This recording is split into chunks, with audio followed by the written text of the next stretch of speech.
Hello, guys, and welcome to Indiana Sports Connection. So, the game last night, we're going to get into talking about it, but oh, this team. What is this team? Tell me if you can hear me on the microphone, because I just got some new audio equipment today and checking it out, but let's get into it.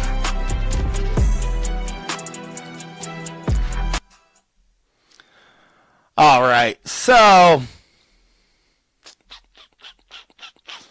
let's give it a second for a few people to get in here. And let me pull your comments up. Oh, thank you. You can hear me?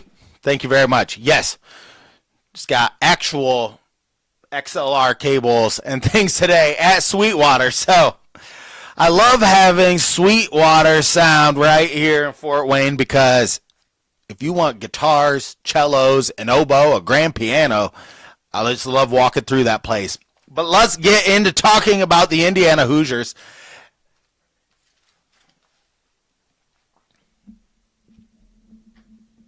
Because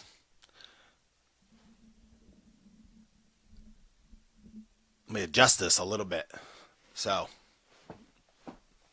But Indiana, this game, we're really going to get in deeply into my thoughts about this game, because this game felt a lot different than some of the others. I didn't feel extremely angry, like they weren't trying. I didn't really feel like they were. I felt something totally different, and it's actually worse to feel this at the end of the game. So, thank you for joining me on Indiana Sports Connection. I am your residential anchor, Aaron, and I have some giveaways. Let me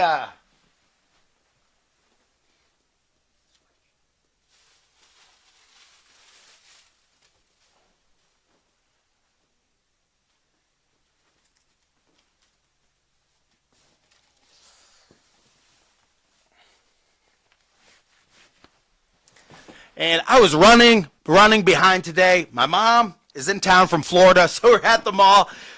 These sweatshirts, I got 4 of these sweatshirts at Rally House. So subscribe to the channel. These will be what I'll be giving away in the next giveaways that I have coming up. But yeah, Rally House, they got some. I love the black lettering on this. So hit that subscribe button. You'll be entered to win a shirt. Every 100 videos, I'm giving out a shirt. This is Indiana Sports Connection. Thank you so much for being here, and let's get into talking about the Indiana Hoosiers. So I told you, normally I would make an edited video where I would just go off the rails. I was home with my family all day today, so obviously it was not a day where I could really do that. So we're doing the live video instead, but we're going to talk about all of the happenings in this game, and we're going to pull the stats up as well, because you look at the final stats in this, and they were dead even. I mean, it was about rebounding. Everything was, there was not a huge discrepancy in any area. In Indiana, where they really got torched, just kind of like in the Nebraska game, the last 10 minutes.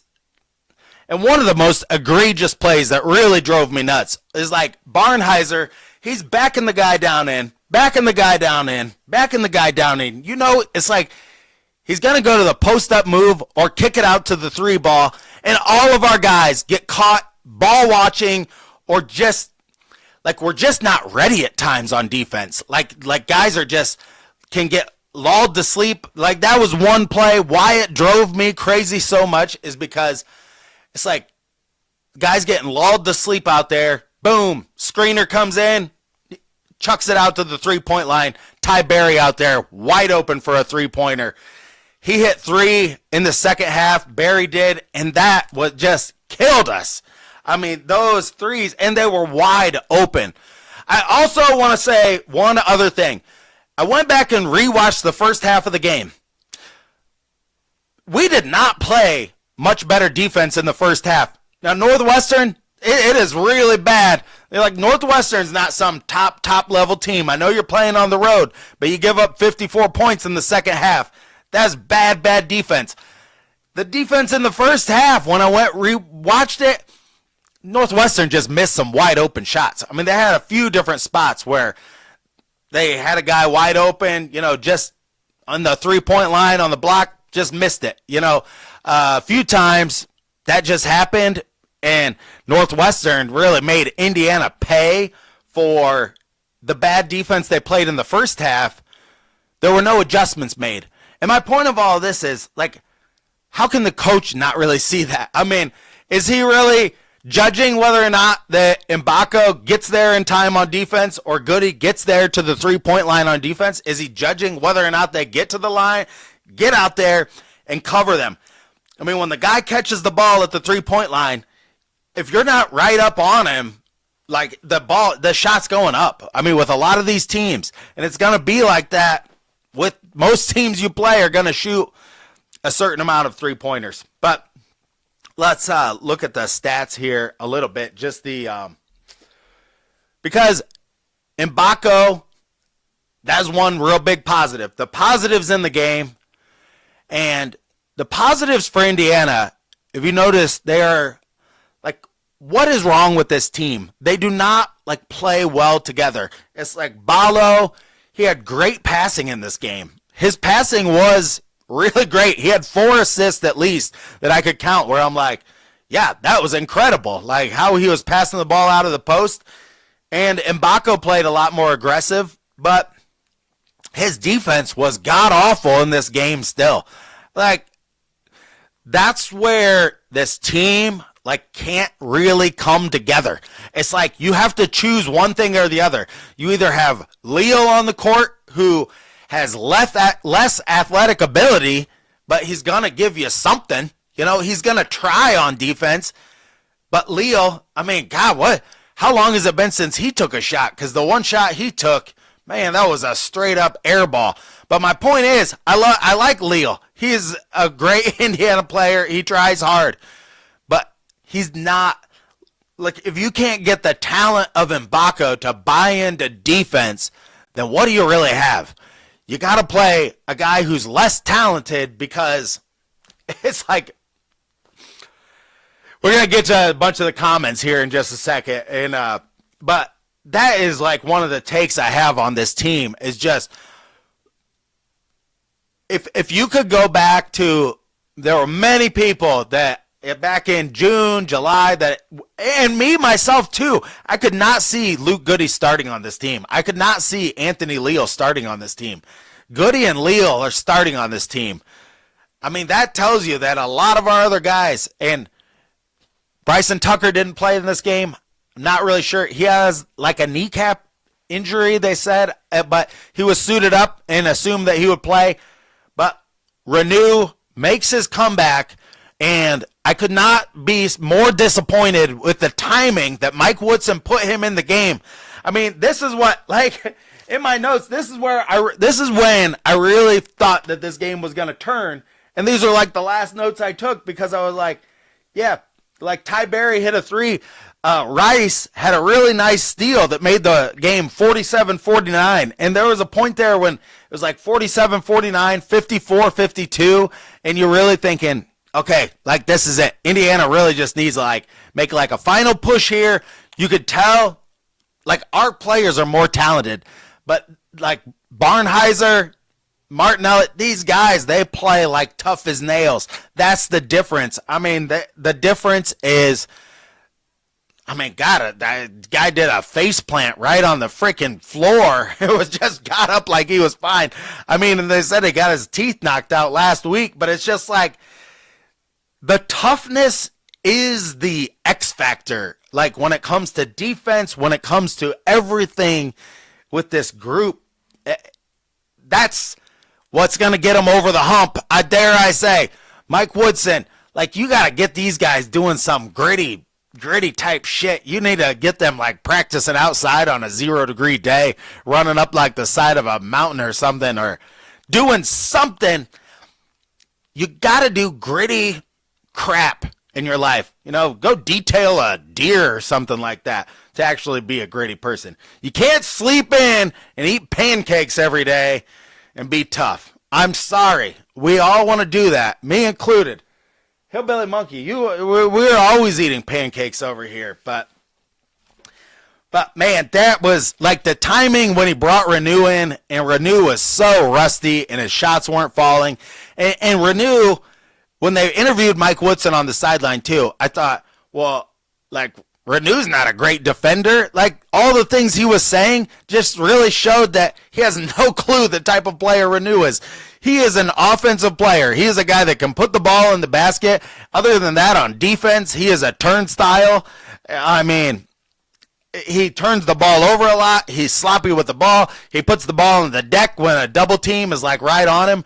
I mean, Renew is one of the most frustrating players I've ever watched. To put him in the game in that situation where, yeah, and Ballo played a bunch of minutes in this game. Let's see how I can make this bigger or something.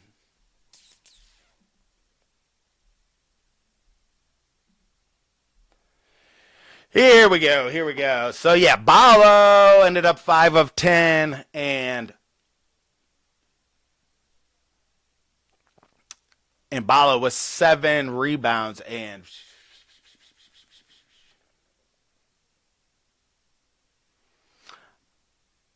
oh, there we go. There, Ballo had 7 assists on the night. I don't know why. I mean, I counted 4, but Galloway had 5 assists. The next guy I want to talk about because he was who was killing. Let's look at his line. Yes, Rice. Rice had 4 rebounds, 0 assists, and 3 turnovers. I had him down for 4 turnovers and 27 minutes. That cannot be happening. I mean, Rice at times looked like by far he was the most athletic guy on the floor. He was the fastest guy on the floor. He was way more athletic and could get to certain spots. But the fact that he goes out there and he really did not play well in a game, and he needs to play better defense too. I mean, Rice and Mbako, Rice has to really take it amongst himself to be a better defender on the perimeter of these guards. I mean, he just has to. Because I mean, you're just seeing that I've seen him not be as savvy as a guard, and I know he's not super old. He's not had tons and tons of time and tons of experience, but look, Rice, he has the speed. He just needs to learn some of the moves. Like, he needs to learn how to, like, drive into the lane, get the guy on your hip, and not speed up. Like, you don't always have to speed up. Watch a bunch of videos of Chris Paul. Watch this guy. It's like he just gets to a spot on the floor where he really wants to make the pass from. That's what Rice needs to learn. There are guys out there who are, and he is just not an elite level point guard. I really did not know if he would be coming from the Pac-12. I don't know if that's what has to do with it, but I watch like a lot of Ole Miss, and they got that little white guy, Padilla. He is like a great facilitator and great passer. He seems like he's got like a pass-first mentality. You watch Danny Wolf at Michigan.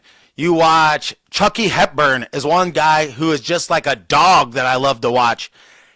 And, you know, he played at Wisconsin, and like what he's doing at Louisville is like unbelievable, really, because he controls the game as the point guard. He doesn't let them speed him up. That's what Rice needs to learn. He needs to learn, like, when to, you know, and I know people have said this a lot, but he needs to go fast and know where to slow down in the lane and get the angle so he can make the right pass. Will that happen? Will he be back next year? Because there is a lot that's like, who's going to be back on this team next year? I mean, Mbako, he's out there, you know, liking things that, you know, he wants Mike Woodson fired. I mean, Mike Woodson didn't give up on him. He left him in this game. I mean, I could very well have seen, like, Mbako, he could have benched you in this game if he wanted to and played goody. And I thought maybe Renew was going to get the start, you know. It's like, but, man, it's like, yes, stuck in a Groundhog's Day movie. This team, the only thing consistent about watching these guys play is their inconsistency. I am dead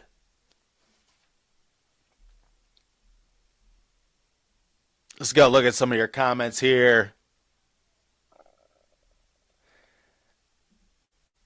Yeah, this one we are the laughing stock of the Big Ten. We spent $5 million on players no other team won. Yes, I agree with that 100%. I think we overpaid for these players. Who sets the market value of these players? I mean, I see other coaches out there, and what they do is what Indiana's done is like cobble together this all-star team. And what other teams do, I've probably more closely watched Michigan this year, but like look at what he's done there. I mean, he took some foundation that was there, brought in guys, I mean Golden and Danny Wolf, and then they got the other guy, Williams, that's the good three-point shooter. But he had them in like specific roles that they were going to play. I mean, he knew like Wolf and the other guy were going to handle the ball. I don't see that with Indiana. I don't see their offense. They're going back to the two big lineup. Like we're going to be and that's where this team was developing in one way. And this is also where I have no faith going forward because this team was starting to play better. Now, I don't see him benching like Goody. And, I mean, I got to be honest. Like, starting Leo is kind of a liability. I mean, he's okay. I don't understand. What was he doing? And there were some awful, awful calls in this game. I mean, I'm going to tell you, the officiating was just god-awful everywhere in this game. I mean, I'll tell you, like, one down low, that charge by Mbako, there is no way. That was a charge, 100%. I mean, I know people, rip on Robbie Hummel, but it's like, I mean, Mbako just turns and is like, all right, well, I'm just going to do that. And they didn't even call that. Then Balo gets like a weird call where they brought in a small guy and he kind of backed the guy down in. That got a call. But going back to Anthony Leal, what was he doing on that three-pointer? Like, you cannot just drive your legs on a dude, like, towards the guy on the three-point line. Like, what was he doing on that play? That was kind of frustrating because that could have turned into, like, a 5-point play just because, I mean, that was a stupider foul than any that Renew has had. But my point is about Leo. Like, although I like him as a player, he is just so limited. Like when it's like we're practically like we're putting this guy out here because all the other guys we have like won't listen to the coach, won't play hard defense. It really has to be like the defense does have to be there. And in the second half, it was just all over the place. Mbako, he just got fooled so many times coming out to the three-point line, and it was just killer. Let's take a look at these stats here real quick. You see blocks, yeah, and one thing, Renew got a shot blocked in a way that was just straight up brutal. I've barely ever seen him get a shot block like that. Offensive rebounds, 13 to 12. Those were pretty even. Even though Indiana, I mean, they're really with their size. Balo rebounded the hell out of the ball in this game. You'd think Indiana would be able to do better rebounding, but and field goal percentage, the Northwestern shot better. I mean, that's really where they won the game, was being a little bit better field goal percentage, even though they went ice cold in that stretch in the first half. But they end up 48% and end up making just more three-pointers. The 4 more three-pointers, 13 to 27. And Indiana, not bad, 9 to 20. Like, I'll take that for Indiana any day. I mean, free throw percentage, Northwestern was clanging and banging on the free throws. And I thought, like, and I've noticed this, Barnheiser, I don't know if he's a bad free throw shooter, but he's never that great against Indiana at the line. Turnovers killed the Hoosiers, 17 to their 11. And yeah, and at one point, I mean, it was like at this point in the game when Indiana started, they went on a 10-0 run. It was like Indiana had 14 turnovers at that point, and then they made it 70-56. And it's just with 5 minutes left in the game, you go down by 14, and they made a valiant effort that, Mbako hit some threes at the end to kind of make it a close game. But the bottom line is, if you are not playing defense in the Big Ten, look, your shots are not going to fall. There's going to be times where your shot's not going to fall for maybe 5 minutes. You can't be down by 14 in that stretch. If you play better defense in that stretch, you're maybe down 6 or 8, and you could get yourself right back into the game. That's where they don't understand it. That's where you see, like, Mike Woodson came in as a defensive coach, right? We're going to play this system. The system doesn't work. And look, Mike Woodson needs to be fired. I know I was watching Kent yesterday, Kent Sterling. I think it's more of a travesty that they keep him here if he's not fully invested in the team. Like, if he's kind of tapping out as the coach, I don't know. I'm not there. I don't know what type of time he puts in. He always says they're just working and working and working. I don't know really what they're working on. They have, like in this game, they looked a lot more desperate and they played with a lot more fire. And then you kind of slowly realize it's like it's just not enough. Like, you can't turn that on and off. You should have been thinking about when you were going to play with fire when you were playing like Miami of Ohio and you were sloughing off the whole first half. That's where the complacency sets in for this team. The complacency with this team didn't set in the second half of this game. The complacency with this team set in all the games that I made videos about. Every page of these notes, when you go through, it's like, what did they do good in the Winthrop game? What did they do good?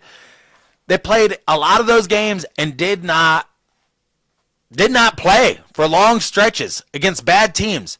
That sets a bad precedent.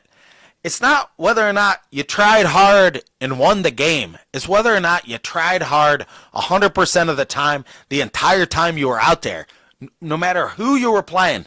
I talked about this on the show like last week. It's like, Purdue came into the season last year. They had a really talented team. You know what? Indiana had a really talented team this year. But it's like, Purdue came in, and their goal was to beat every mid-major by at least 40 points. If they weren't beating them by 40 points, guys were going to get in each other's faces. It was going to get ugly. You kind of need to set like a precedent like that for a team. You got to be like, look, if you're not up on this team by 20 at halftime, it's going to be a long halftime. You're going to get your ass reamed out by the coach. I don't think that really happens, but let's get down here to some more of these guys.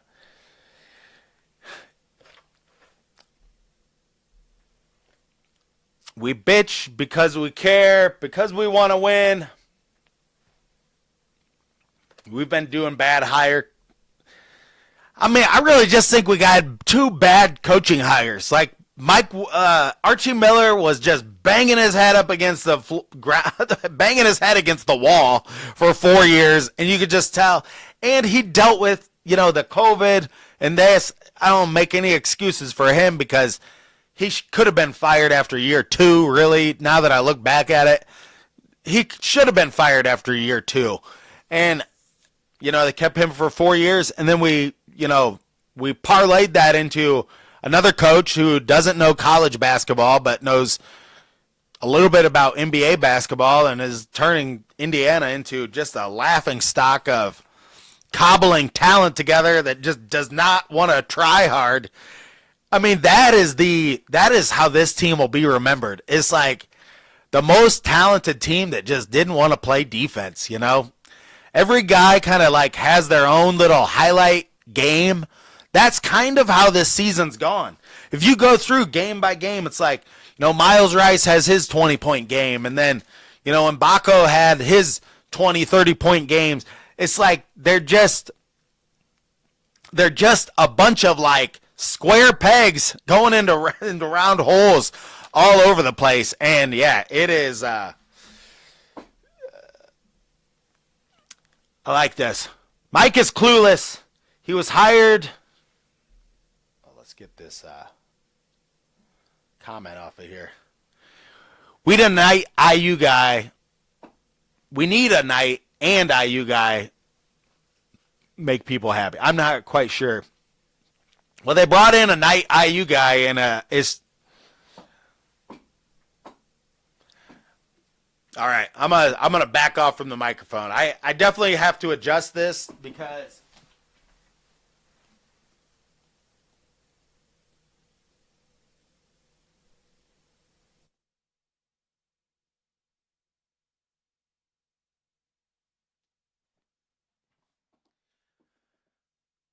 maybe that's a little bit better. I just turned that down, but yeah, my wife was just telling me the thing was cracking, but I got a new audio interface today and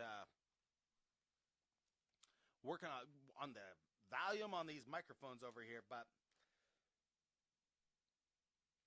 and the other part of this game, it was like such a weird game of runs in this game where I mean they came out, IU gets behind early, then Northwestern just goes ice cold for a long segment of time. IU comes back. I mean, when Indiana took the lead, like Rice hits a three, makes it. It was 20-23 with about the 8-minute mark, and see Mbako. Yeah, they had Indiana went on an 18-2 run right there. And the last 12 minutes, I mean, Northwestern was just ice cold that last 12 minutes. It was just kind of a weird game because how it went back and forth, and then right coming back in the second half, that 17-minute mark, that three ball that Ty Berry hit, that got Northwestern right back in it, got the crowd right back in it, and it was 37-39 at that point. Northwestern takes the lead with 15:40, and then I got to talk about Balo had that great touch pass. That was a very, very nice play by him. Would love to see more of that, but that touch pass down around the basket, and that was at a point where the game kind of took on like a seesaw. They were both kind of like scoring some points back and forth, and then Goody hit. Rice had that steal I talked about, and at 47-49, I thought that was really a critical play for Rice, and I thought he would really get going more. I would like to see him be more of. I mean, one of my favorite guards was the guy Winston that was at Michigan State. That guy could make any play, anytime, put the ball in his hands, let him make the reads, and he's gonna like get you a shot at the end of the game, find you a good shot. Miles Rice, I would like to see him play more like that.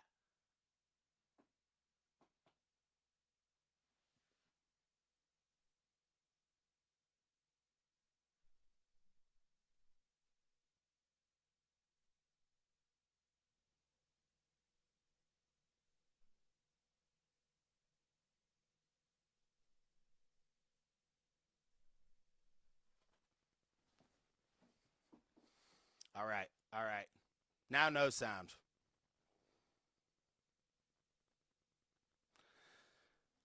All right. Well, if the sound is out, I might have to wrap this up right here but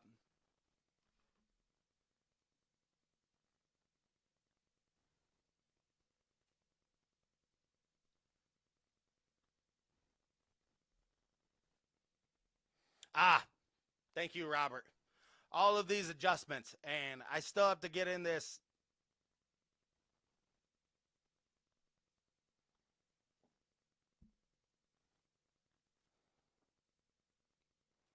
All right. Well, I think I'm gonna. Good deal. But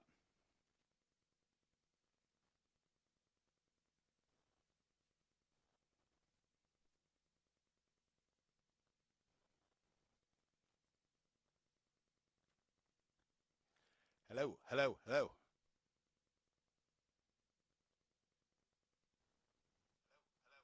All right, all right.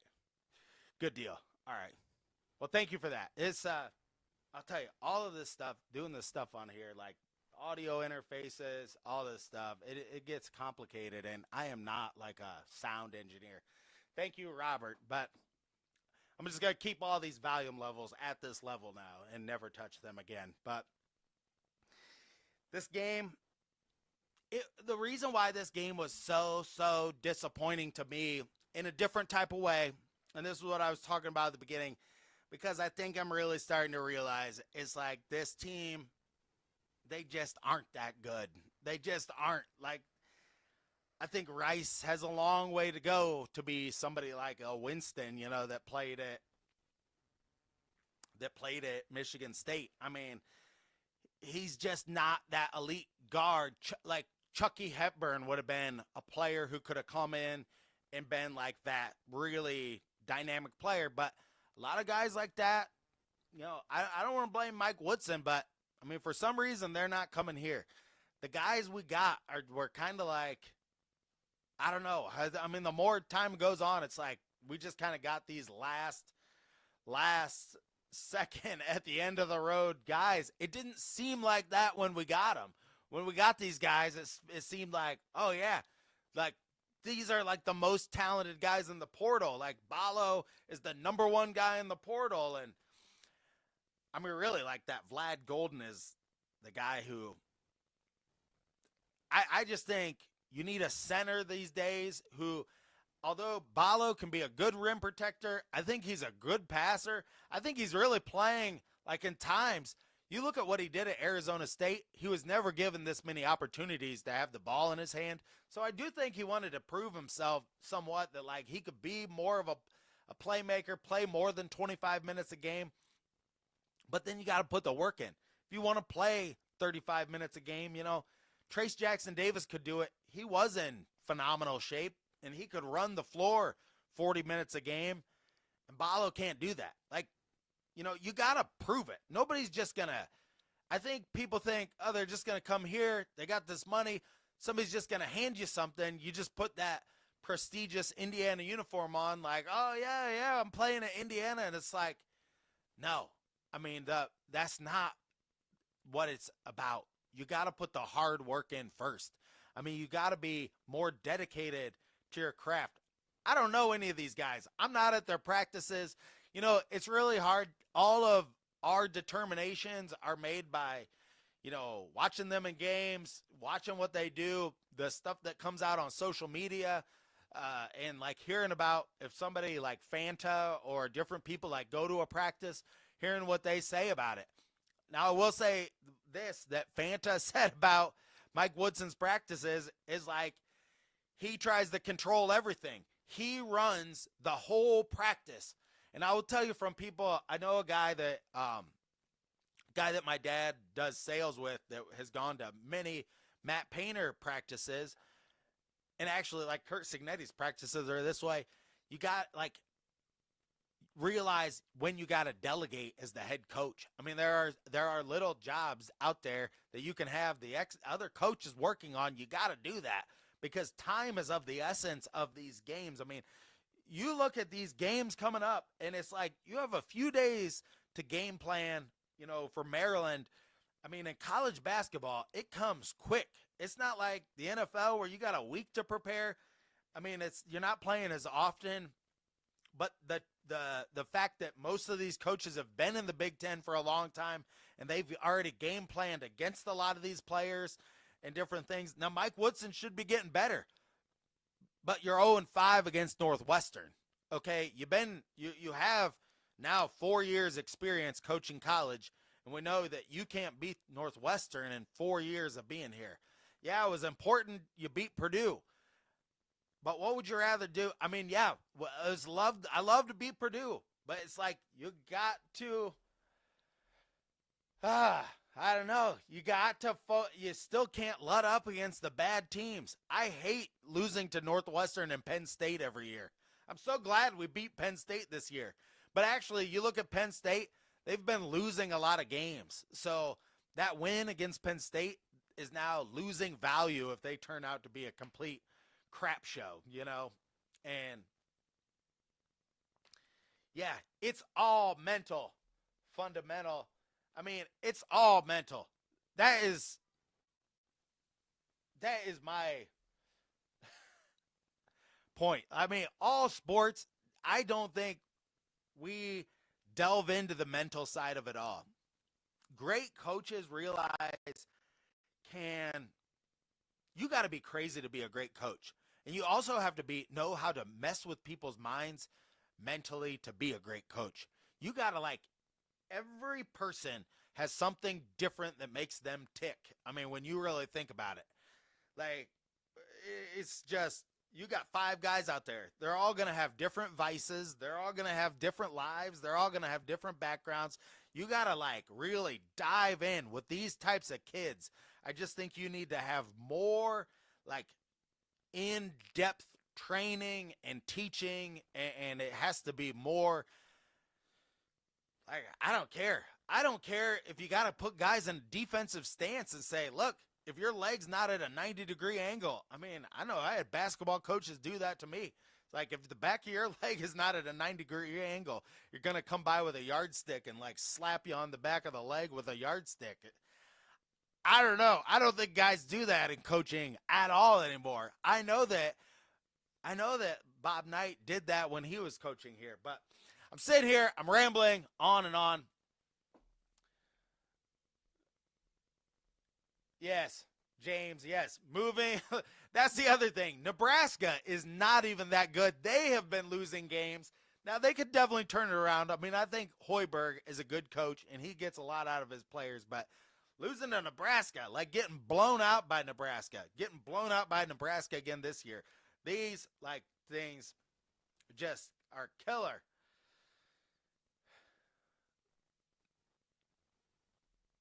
Did he have the same strength coach? I don't know that. I think they got to get, and I know it's like different sports, but the guy who does the strength and conditioning for our football team is like doing a phenomenal job. The thing about this type of thing, like, working out at 4 a.m., holding people accountable, it's like addictive. When you really start working out at 4 a.m. every day, it's addictive. If you really think that all the guys on the team are doing something and you're getting behind because you're not doing it, that's addictive. That's where the culture of Indiana basketball has to be. We have that culture with the football team. Now I know like they post this stuff.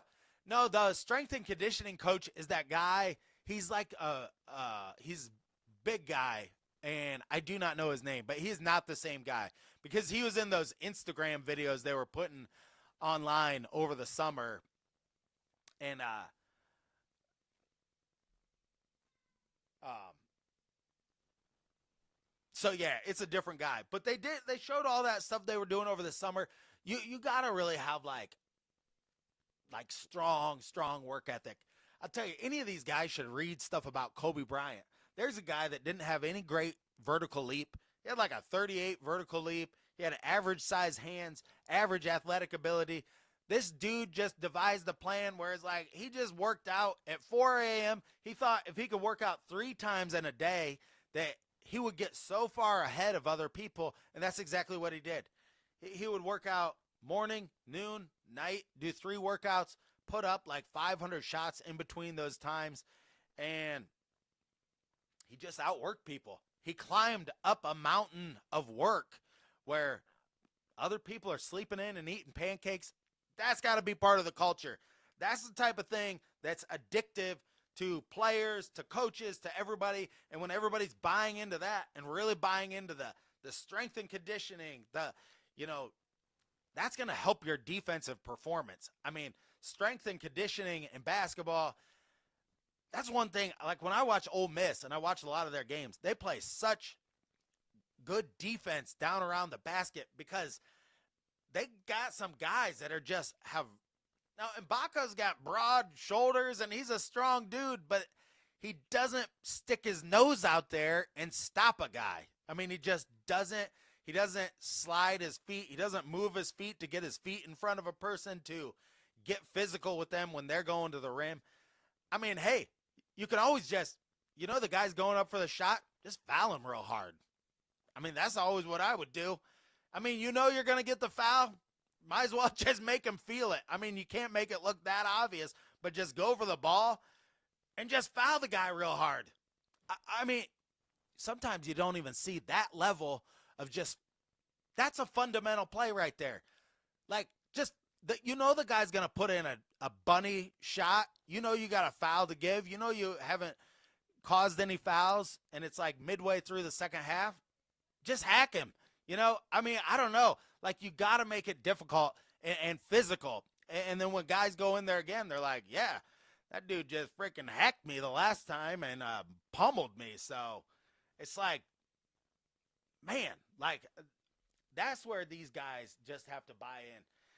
The incompetence of the IU administration allow the poor basketball performance. Yeah, that is just driving me nuts. And I don't know if we'll ever get any, like, word this year, but it would just kill me if they came out and said, Mike Woodson's coming back in February. I don't think it's going to happen. I think this is it. I think after spending all this money, that's got to be clear to everybody there, the president, Dolson. I mean, I know Dolson doesn't want him in there, but it's like, it's clear to everybody that this train has come off the tracks. And look, Mike Woodson, he's not completely imploding. He set himself up with a real cupcake schedule this year, which has now eaten us alive in the metrics. We still have a chance. I still think this team has an outside chance of getting into the tournament. There is definitely a possibility because the games they have lining up. You beat Maryland at home. This Northwestern game is such a letdown because if they were to win this game, when I was watching this game, I was thinking on there, look, there is no way I can be negative about this because they were going to, if they would have won that Northwestern game, you're coming home and you're playing a team in Maryland that, although Maryland is a decent team, they have sucked on the road this year really, really bad. So you could pull one out against Maryland, which would really help your metrics, and then if you could somehow like get a win at home against Michigan, which would be a big time win. I'll tell you, Michigan is my dark horse Final Four team. They are like a team that I just think is going to really make a run. I can see it. I can see it. But, and then we got like Michigan State later. That's going to be a really tough game because they rebound the hell out of the ball, and Indiana does not rebound like that. So certain games like that are going to be really difficult, but I don't know. This Northwestern game might be a turning point for this team. I will tell you this. The home games are not going to get any easier. The crowd at Assembly Hall is going to be fired up in this next game because you lose, and now it's kind of like, yeah, we've lost 5 in a row to Northwestern. Mike Woodson's not beaten Northwestern in 4 years. You come home, and you're playing a better team in Maryland. You come home and you play a half like you did at Illinois, and the boos are going to start ringing out, you know. And look, I would not boo them. I don't think booing is good, but if guys are out there and they are completely dogging it on the court, and like how in the Illinois game, that was just so egregious how badly they were playing and not giving effort. At a certain point there, they just looked like they wanted to go home. So, I don't know. I don't really care if people boo or not. You know, it's just all part of it to me. Like, you're a fan of the team. If you paid $350 to sit there, I mean, and guys weren't giving effort, you'd probably be like, boo too, you know? So, that is what it is. And so, Indiana, they got some tough games coming up. Maryland at home. I got a new calendar too. So, man, I'll tell you, at the mall, my mom is in town from Florida. There's like no calendars at the mall, and looking for a Hoosier calendar. So I got this lovely Golden Girls calendar. But we got Maryland, and then we end off the month of January at Purdue on Friday. So Sunday, Friday this week. I mean, if they could win those two games, you could definitely start to look. And Ohio State just